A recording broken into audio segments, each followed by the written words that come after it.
नमस्कार। पिछले अध्याय में हमने सिंधु घाटी की रहस्यमयी सभ्यता के बारे में जाना था। आज हम इतिहास में थोड़ा और आगे बढ़ेंगे, एक ऐसे दौर में जब भारत की भूमि पर एक नई सुबह हो रही थी, एक नई संस्कृति की नींव रखी जा रही थी, जिसे हम जानते हैं वैदिक सभ्यता के नाम से। तो चलिए आर्यों द्वारा स्थापित इस युग की शुरुआत को समझते हैं। तो इस सफर में हम क्या क्या देखने वाले हैं? हम आर्यों के आगमन से शुरू करेंगे, फिर ऋग्वेद को समझेंगे जो ज्ञान का सबसे बड़ा स्रोत है। उसके बाद उनका भौगोलिक और राजनीतिक जीवन कैसा था, समाज में महिलाओं की क्या स्थिति थी, उनकी अर्थव्यवस्था और धार्मिक मान्यताएं क्या थीं, और आखिर में शिक्षा और वर्ण व्यवस्था पर भी बात करेंगे। इन सब को मिलाकर उस युग की एक साफ तस्वीर हमारे सामने आ जाएगी। तो चलिए शुरू करते हैं परिचय और आर्यों के आगमन से। देखिए, सिंधु सभ्यता के पतन के बाद भारत की भूमि खाली नहीं रही। एक नई और बहुत ही प्रभावशाली संस्कृति का उदय हुआ, जिसे हम वैदिक सभ्यता कहते हैं। और सच कहें तो यहीं से भारत के इतिहास का एक बिल्कुल नया अध्याय शुरू होता है। अब इस पूरे वैदिक काल को अगर हम समय सीमा में देखें तो ये लगभग 1500 ईसा पूर्व से 600 ईसा पूर्व तक का समय है। समझने में आसानी हो इसलिए इतिहासकारों ने इसे दो हिस्सों में बांटा है। पहला है ऋग्वैदिक काल, या जिसे पूर्व वैदिक काल भी कहते हैं, जो 1500 से 1000 ईसा पूर्व तक चला, और दूसरा है उत्तर वैदिक काल। आज की हमारी पूरी चर्चा सिर्फ और सिर्फ पहले चरण यानी ऋग्वैदिक काल पर ही केंद्रित रहेगी। तो फिर सबसे बड़ा सवाल ये उठता है कि इस सभ्यता को बनाने वाले आर्य आखिर थे कौन और आए कहां से थे? देखिए, इस पर इतिहासकारों में एक मत नहीं है। कई अलग अलग सिद्धांत हैं। जैसे बाल गंगाधर तिलक मानते थे कि वे उत्तरी ध्रुव से आए, तो दयानंद सरस्वती का मानना था कि वे तिब्बत से आए। लेकिन जो सबसे ज्यादा स्वीकृत सिद्धांत है, जिसे ज्यादातर इतिहासकार मानते हैं, वो है मैक्स मुलर का सिद्धांत। उनके मुताबिक आर्य मध्य एशिया से आए थे और वहीं से आकर वे भारत के सप्त सिंधु यानी 7 नदियों वाले क्षेत्र में बसे, और इनकी भाषा थी वैदिक संस्कृत। अब इस पूरे दौर के बारे में हमें जानकारी कहां से मिलती है? हमारे पास इसका एक ही और सबसे महत्वपूर्ण स्रोत है, और वो है ऋग्वेद। असल में इसी ग्रंथ की वजह से इस काल का नाम ही ऋग्वैदिक काल पड़ा। और ऋग्वेद कोई छोटा मोटा ग्रंथ नहीं है, ये ज्ञान का एक विशाल भंडार है। इसमें कुल 10 मंडल हैं, 1028 सूक्त हैं और 10,000 से भी ज्यादा मंत्र हैं। इसे सिर्फ एक धार्मिक किताब समझना भूल होगी। ये तो उस समय के जीवन, उनके दर्शन और उनके समाज का एक जीता जागता दस्तावेज है। ऋग्वेद का हर मंडल अपने आप में बहुत खास है। उदाहरण के लिए इसका जो तीसरा मंडल है, उसी में हमें प्रसिद्ध गायत्री मंत्र मिलता है, जो सूर्य देवता को समर्पित है। फिर 7वां मंडल बहुत महत्वपूर्ण है, क्योंकि इसमें दशराग युद्ध यानी 10 राजाओं के युद्ध का जिक्र है। 9वां मंडल तो पूरा का पूरा सोम देवता को ही समर्पित है। और 10वें मंडल में आता है पुरुष सूक्त, जहां पहली बार हमें 4 वर्णों का उल्लेख मिलता है। एक और दिलचस्प बात यह है कि दूसरे से लेकर 7वें मंडल तक को सबसे पुराना माना जाता है, जबकि पहला और 10वां मंडल इसमें बाद में जोड़े गए। तो अब आगे बढ़ते हैं उनके भौगोलिक और राजनीतिक जीवन की तरफ। आखिर ये लोग रहते कहाँ थे और अपने समाज को चलाने के लिए उन्होंने कैसी राजनीतिक व्यवस्था बना रखी थी? चलिए इसे समझते हैं। जैसा हमने बात की, आर्य सप्त सिंधु प्रदेश में बसे थे, यानी 7 नदियों की भूमि पर। ऋग्वेद में नदियों का बार बार उल्लेख आता है, जैसे परुष्णी नदी जो आज की रावी नदी है, या वितस्ता जिसे हम आज झेलम के नाम से जानते हैं। लेकिन इन सब नदियों में एक नदी का स्थान सबसे ऊपर था, सरस्वती नदी। इसे सबसे पवित्र माना गया है, और देवी तमा यानी सबसे श्रेष्ठ देवी और नदी तमा यानी सबसे श्रेष्ठ नदी कहा गया है। अब अगर इनकी राजनीतिक संरचना को देखें तो वो काफी संगठित थी। इसकी सबसे छोटी इकाई थी कुल यानी परिवार। कई परिवार मिलकर एक ग्राम बनाते थे, जिसके मुखिया को ग्रामीणी कहते थे। फिर कई ग्राम मिलकर विश बनाते थे, और कई विश मिलकर बनता था जन, और इसी जन के प्रधान को जनपति या राजा कहा जाता था। अब राजा अकेले तो सारे फैसले नहीं लेता था। उसे सलाह देने के लिए 3 बड़ी संस्थाएं थीं: सभा, समिति और विदत। सभा में वरिष्ठ और खास लोग होते थे। समिति एक तरह की आम सभा थी, लेकिन इनमें विदत को सबसे प्राचीन और सबसे महत्वपूर्ण माना जाता है। ये एक ऐसी सलाहकार परिषद थी जहां प्रशासन, रक्षा और अर्थव्यवस्था जैसे बड़े बड़े मुद्दों पर नीतियां तय होती थीं। और एक बात जो इस काल को बहुत खास बनाती है, वो ये कि राजा का पद वंशानुगत नहीं था। जी हां, राजा को अक्सर उसकी योग्यता के आधार पर चुना जाता था, ना कि जन्म के आधार पर। यह उस दौर की एक बहुत बड़ी विशेषता थी। इस काल की राजनीति को समझने के लिए सबसे बड़ा उदाहरण है दशराग्य युद्ध। इसका जिक्र, जैसा हमने पहले भी बात की, ऋग्वेद के 7वें मंडल में मिलता है। यह युद्ध परुष्णी नदी यानी आज की रावी नदी के किनारे लड़ा गया था। इसमें एक तरफ थे भरत जन के राजा सुदास और दूसरी तरफ 10 राजाओं का एक संघ, और इस युद्ध में राजा सुदास की जीत हुई थी। ये उस युग का एक बहुत ही ऐतिहासिक और निर्णायक युद्ध माना जाता है। चलिए राजनीति से आगे बढ़कर अब उनके सामाजिक जीवन में झांकते हैं। ऋग्वैदिक लोगों का समाज कैसा था, परिवार कैसे होते थे, और सबसे जरूरी, समाज में महिलाओं का स्थान क्या था, उनकी संस्कृति की क्या खास बातें थीं, आइए जानते हैं। देखिए, समाज का ढांचा तो पितृसत्तात्मक था, मतलब परिवार का मुखिया पुरुष ही होता था। लेकिन इसके बावजूद जो बात हैरान करती है वो ये है कि महिलाओं का स्थान बहुत सम्मानजनक था। ये वाकई उस युग के हिसाब से एक असाधारण बात है। महिलाओं को सिर्फ शिक्षा का अधिकार ही नहीं था, बल्कि वे सभा और समिति जैसी बड़ी राजनीतिक संस्थाओं में भी हिस्सा लेती थीं। ये उनकी सम्मानित स्थिति को दिखाता है।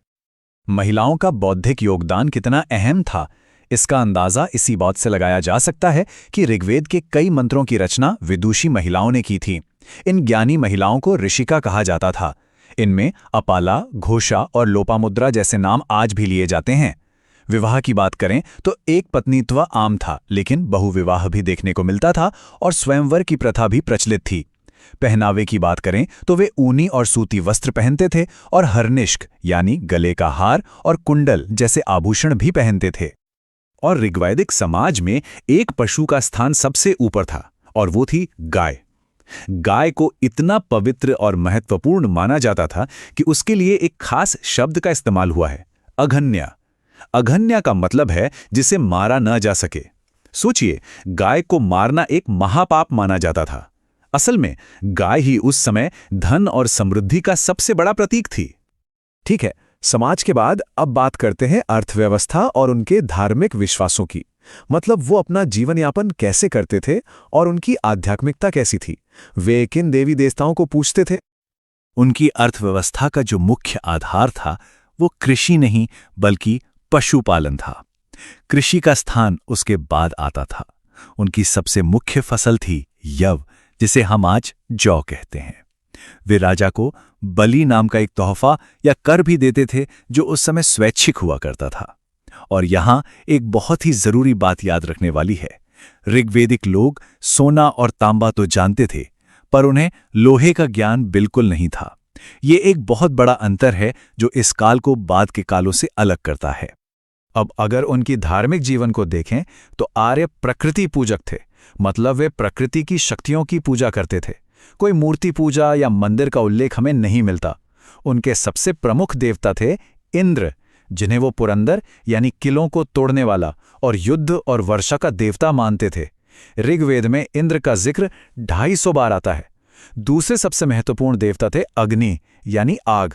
उन्हें ईश्वर और इंसानों के बीच एक दूत या मध्यस्थ माना जाता था और उनका उल्लेख भी करीब 200 बार मिलता है।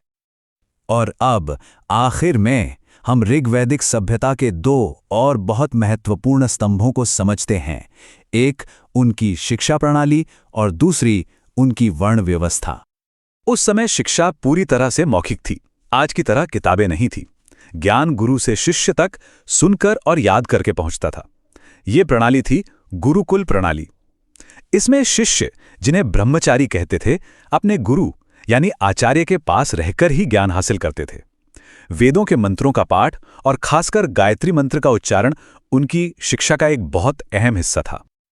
और अब बात करते हैं वर्ण व्यवस्था की, एक ऐसा विषय जिसकी चर्चा आज भी होती है। इसका सबसे पहला उल्लेख हमें ऋग्वेद के 10वें मंडल के पुरुष सूक्त में मिलता है। लेकिन यहाँ जो बात सबसे ज्यादा ध्यान देने वाली है वो ये है कि ऋग्वैदिक काल में ये व्यवस्था जन्म पर आधारित नहीं थी, बल्कि कर्म पर आधारित थी। इसका सीधा सा मतलब ये हुआ कि कोई व्यक्ति क्या काम करता है, उसकी योग्यता क्या है, इसी से उसका वर्ण तय होता था। यानी एक व्यक्ति अपना वर्ण बदल सकता था। यह उस समय की एक बहुत ही लचीली सामाजिक व्यवस्था थी।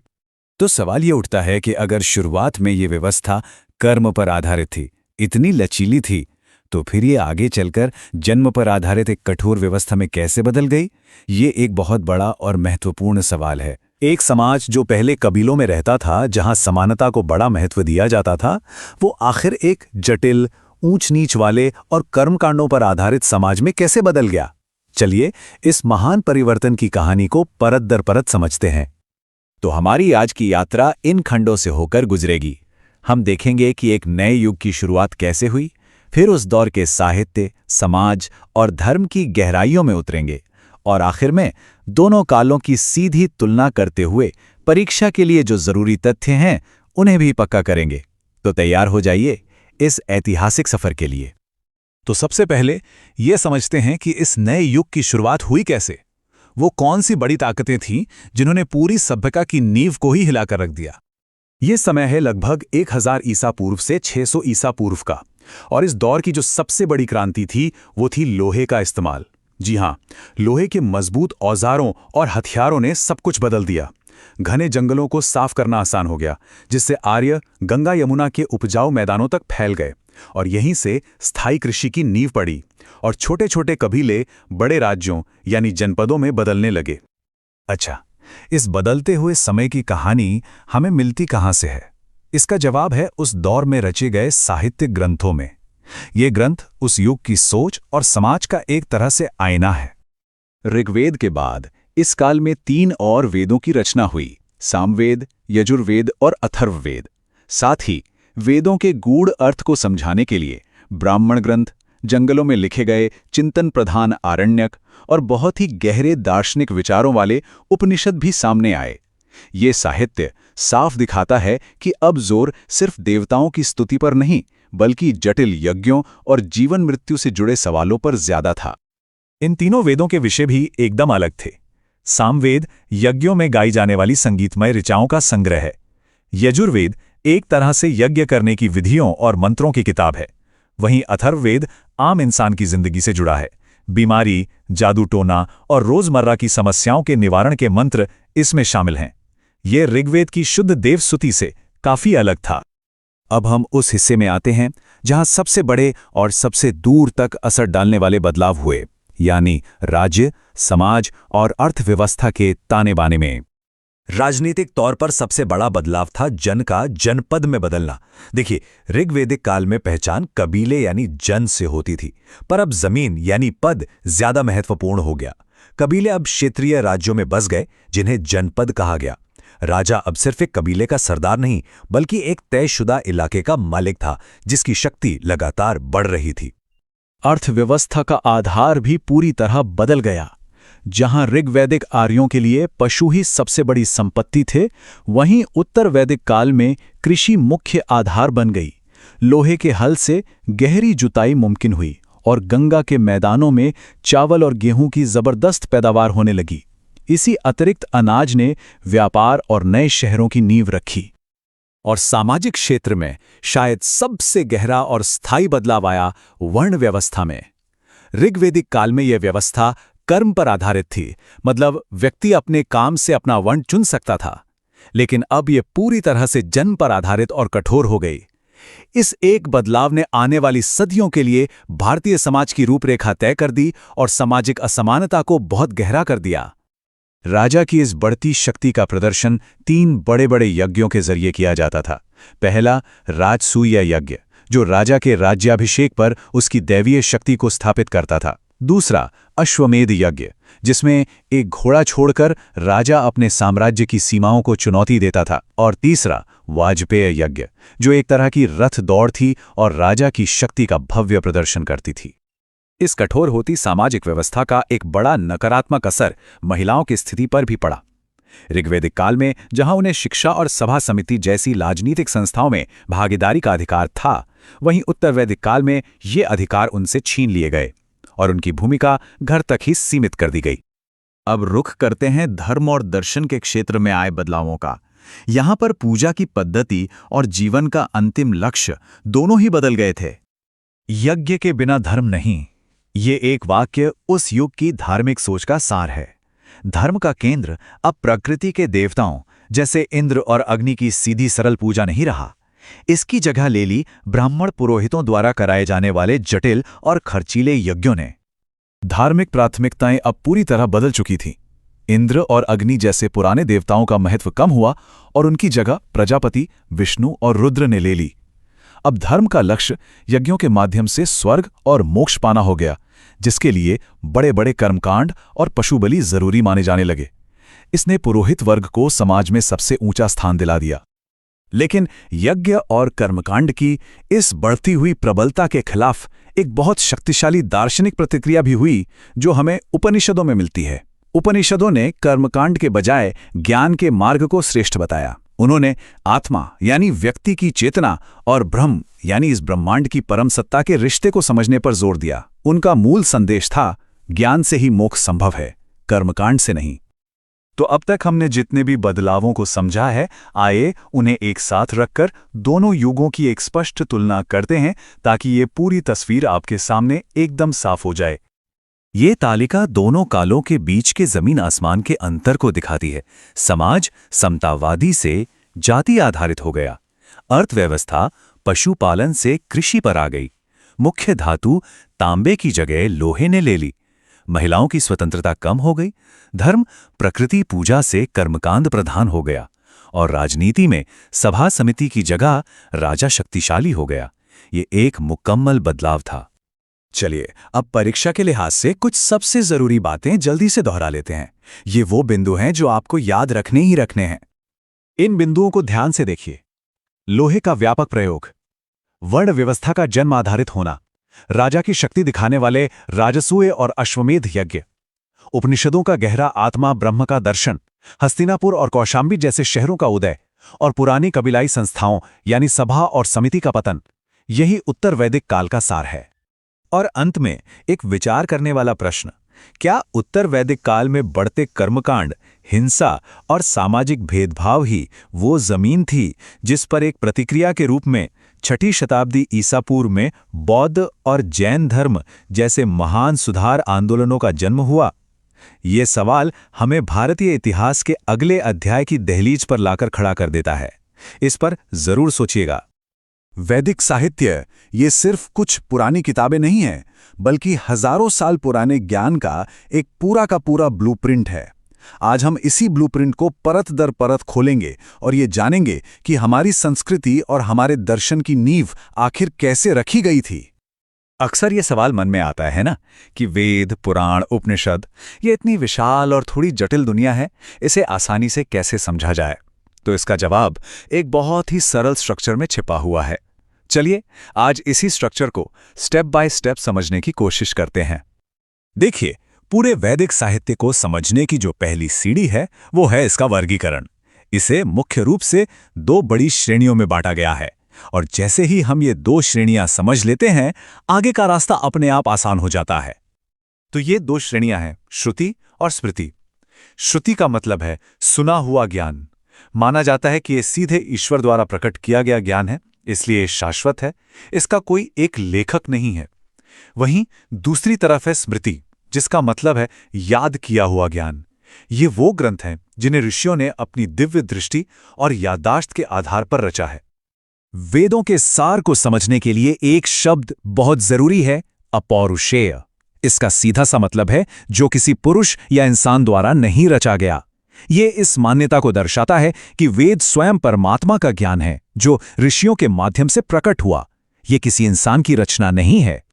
अच्छा, जो पहले 3 वेद हैं, ऋग्वेद, यजुर्वेद और सामवेद, इन्हें एक साथ वेद त्रयी या सिर्फ त्रयी भी कहा जाता है। एक और जरूरी बात, ऋग्वेद सबसे प्राचीन है, इसकी रचना ऋग्वेदिक काल में हुई थी। बाकी के जो वेद हैं वो उत्तर वैदिक काल में संकलित हुए। तो चलिए अब श्रुति साहित्य के बिल्कुल केंद्र में चलते हैं, यानी हमारे 4 वेद। ये वो 4 स्तंभ हैं जिन पर हमारे पूरे दर्शन और ज्ञान की इमारत खड़ी है।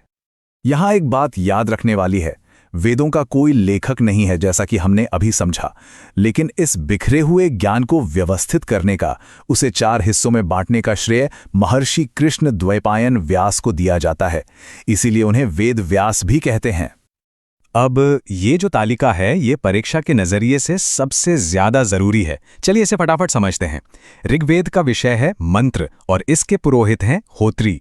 सामवेद, जैसा कि नाम से ही जाहिर है, संगीत और धुनें, और इसके पुरोहित हैं उद्गात्री।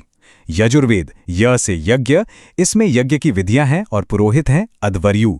और आखिर में अथर्ववेद, जो जादू टोने और सांसारिक मामलों से जुड़ा है, और इसके मुख्य पुरोहित हैं ब्रह्मा। अब जरा ऋग्वेद के उन हिस्सों पर नजर डालते हैं जो परीक्षाओं में बार बार पूछे जाते हैं। इसका तीसरा मंडल, जहां से प्रसिद्ध गायत्री मंत्र लिया गया है, सातवां मंडल, जिसमें दशराग युद्ध का वर्णन है, नवां मंडल, जो पूरी तरह से सोम देवता को समर्पित है, और 10वां मंडल, जहां हमें वर्ण व्यवस्था का स्रोत यानी पुरुष सूक्त मिलता है। और ये रहा वो प्रसिद्ध गायत्री मंत्र। इसके बारे में 2 बातें हमेशा याद रखनी हैं। पहली, ये ऋग्वेद के तीसरे मंडल से लिया गया है, और दूसरी, ये सूर्यदेव सवित्र को समर्पित है। देखिए, वेद तो नींव की तरह है, लेकिन उनके गहरे और जटिल विचारों को आसानी से समझने के लिए कुछ सहायक ग्रंथों की रचना भी हुई।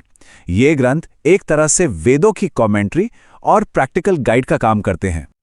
इनमें सबसे पहले आते हैं 4 उपवेद, जो व्यवहारिक ज्ञान पर जोर देते हैं। आयुर्वेद चिकित्सा के लिए, धनुर्वेद युद्ध कला के लिए, गंधर्ववेद संगीत और कला के लिए, और अर्थशास्त्र राजनीति और शासन के लिए। ये दिखाता है कि वैदिक ज्ञान सिर्फ अध्यात्म तक ही सीमित नहीं था। वैदिक साहित्य का विकास एक बहुत ही तार्किक क्रम में हुआ है। सबसे पहले हैं वेद, जिनमें मुख्य रूप से अनुष्ठान है। फिर आए ब्राह्मण ग्रंथ, जो इन अनुष्ठानों की व्याख्या करते हैं। उनके बाद आए आरण्यक, जो इन अनुष्ठानों के पीछे के दार्शनिक अर्थों पर चिंतन करते हैं। और अंत में आते हैं उपनिषद, जो शुद्ध ज्ञान और दर्शन का सार हैं। और उपनिषदों से ही हमें मिला है भारत का राष्ट्रीय आदर्श वाक्य सत्यमेव जयते, यानी हमेशा सत्य की ही जीत होती है। ये मुंडक उपनिषद से लिया गया है। एक और जरूरी तथ्य जो हमें याद रखना है। अब सोचिए, वेदों को सही ढंग से पढ़ने, उनके मंत्रों का सही उच्चारण करने और उनका अर्थ समझने के लिए भी तो कुछ नियम चाहिए थे। इसी जरूरत को पूरा करने के लिए 6 सहायक विषयों का विकास हुआ, जिन्हें हम वेदांग कहते हैं, यानी वेदों के अंग। जी हां, इनकी कुल संख्या है 6, और ये 6 के 6 वेदांग परीक्षा के दृष्टिकोण से बहुत महत्वपूर्ण हैं।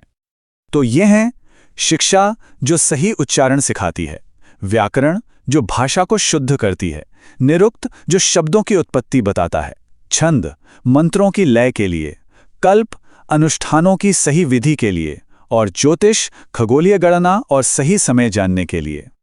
तो अब हम आते हैं स्मृति साहित्य पर। जैसा हमने शुरू में बात की थी, ये वो साहित्य है जो याद किए हुए ज्ञान पर आधारित है। इसमें धर्मशास्त्र, पुराण और हमारे महान महाकाव्य शामिल हैं। इसके 3 मुख्य हिस्से हैं। पहला, स्मृतियां, जो सामाजिक नियमों की बात करती हैं, जैसे मनुस्मृति। दूसरा, 18 पुराण, जो कथाओं, इतिहास और वंशावलियों का एक विशाल संग्रह हैं। और तीसरा, भारत के 2 महान महाकाव्य। ये 2 महाकाव्य हैं, रामायण और महाभारत। रामायण की रचना महर्षि वाल्मीकि ने की, जिसमें लगभग 24,000 श्लोक हैं। वहीं महाभारत, जिसे वेद व्यास ने ही रचा, दुनिया का सबसे बड़ा महाकाव्य है। इसमें करीब 1 लाख श्लोक हैं। इसके बारे में 2 बातें और याद रखिएगा। इसका पुराना नाम जय संहिता था, और इसे पंचम वेद यानी 5वां वेद भी कहा जाता है। चलिए, अब तक हमने जो भी समझा उसका एक रैपिड फायर रिवीजन करते हैं। ये वो पॉइंट्स हैं जो परीक्षा के लिए सबसे ज्यादा जरूरी हैं, तो इन पर खास ध्यान दीजिएगा। सबसे पहले संख्याओं पर ध्यान देते हैं। 4 वेद, 4 उपवेद, 6 वेदांग, 18 पुराण और 2 महाकाव्य। ये संख्याएं सीधे सीधे वस्तुनिष्ठ प्रश्नों में पूछी जाती हैं। और अब कुछ मुख्य अवधारणाएं। ऋग्वेद के मंडल 3, 7, 9 और 10 सबसे महत्वपूर्ण हैं। सत्यमेव जयते मुंडक उपनिषद से है। नचिकेता और यम का संवाद कठोपनिषद में मिलता है। दशराग्य युद्ध का जिक्र ऋग्वेद के 7वें मंडल में है।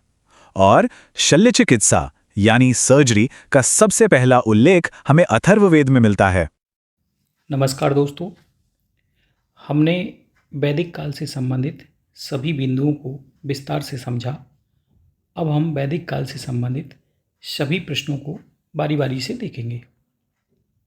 सबसे पहले हम ऋग्वैदिक कालीन प्रश्नों को देखेंगे। पहला प्रश्न है कि वैदिक काल की समय सीमा क्या मानी जाती है? वैदिक काल की समय सीमा क्या मानी जाती है, तो सही आंसर होगा आपका 1500 ईसा पूर्व से लेकर 600 ईसा पूर्व तक। ऋग्वेद में कितने सूक्त हैं? तो ऋग्वेद में 1028 सूक्त हैं।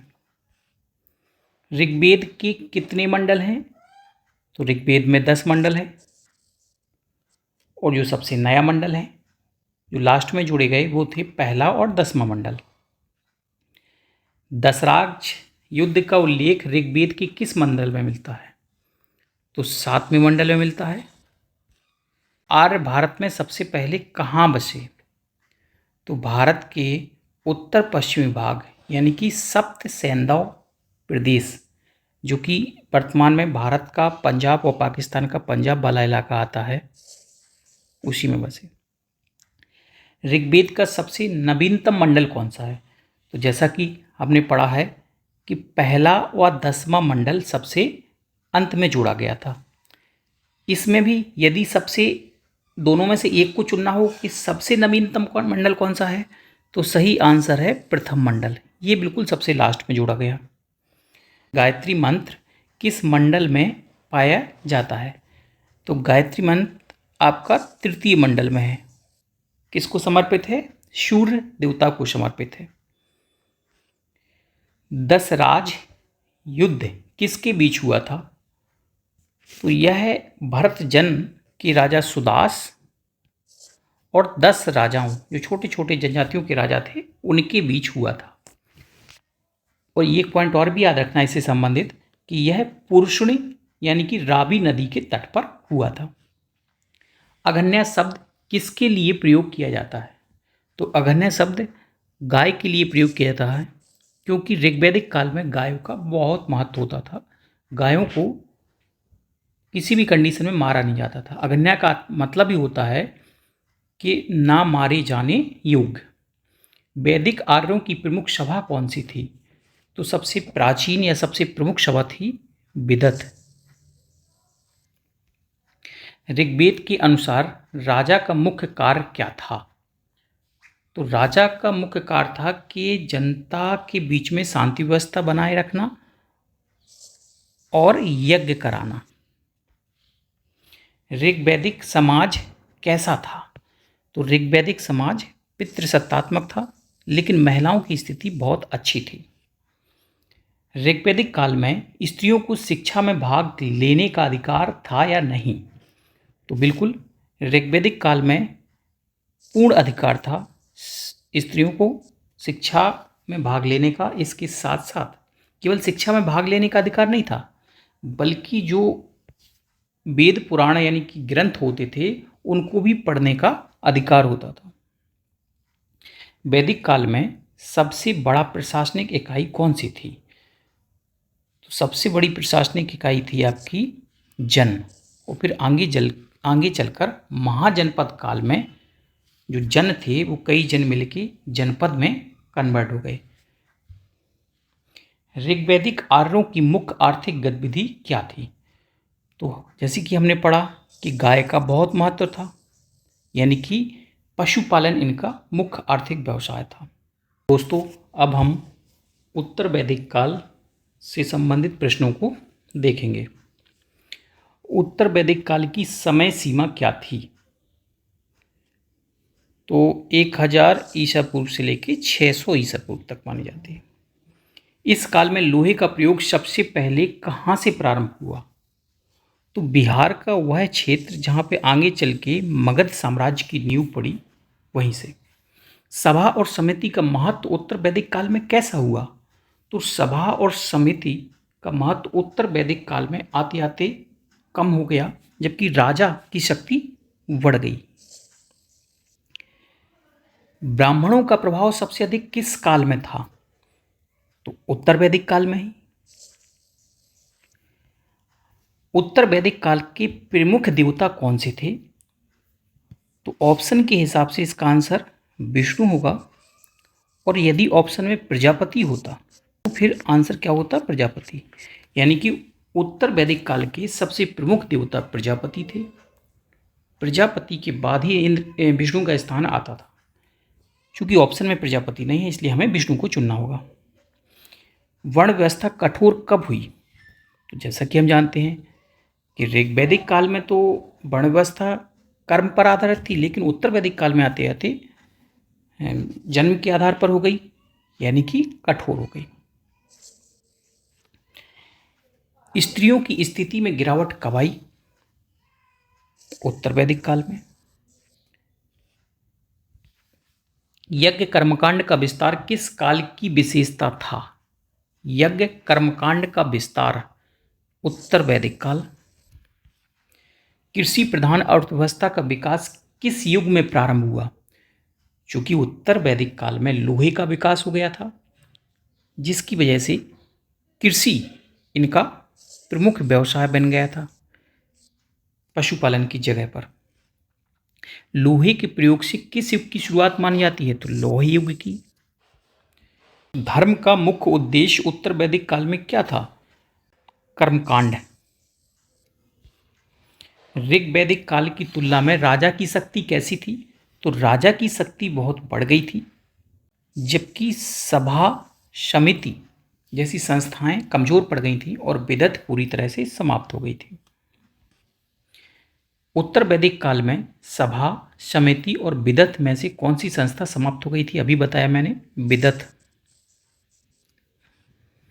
उत्तर वैदिक काल में कौन से धार्मिक ग्रंथ प्रमुख थे? तो ये सभी ब्राह्मण भी, आरण्यक उपनिषद सभी प्रमुख थे।